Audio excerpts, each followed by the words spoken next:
আসসালামু আলাইকুম, কেমন আছেন সবাই? আশা করি ভালো আছেন। আলহামদুলিল্লাহ আমিও ভালো আছি।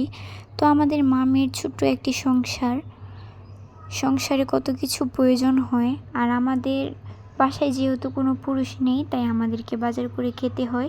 তাই আমি আর আম্মু সন্ধ্যায় সন্ধ্যায় বেরিয়ে যাই বাজার করতে। আম্মু আঙ্কেলকে বলতেছিল যে একটা লাল মুরগি দাও, একটা সাদা মুরগি দাও।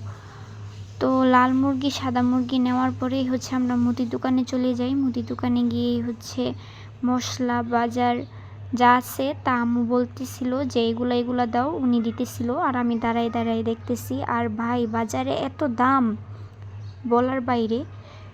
তারপরে সবগুলো হিসাব করে নিতেছিল আঙ্কেল।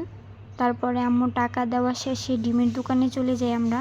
দোকান থেকে ডিম নিয়ে নিই। ডিম নেওয়া শেষে আমরা কিছু কাঁচা বাজার করি।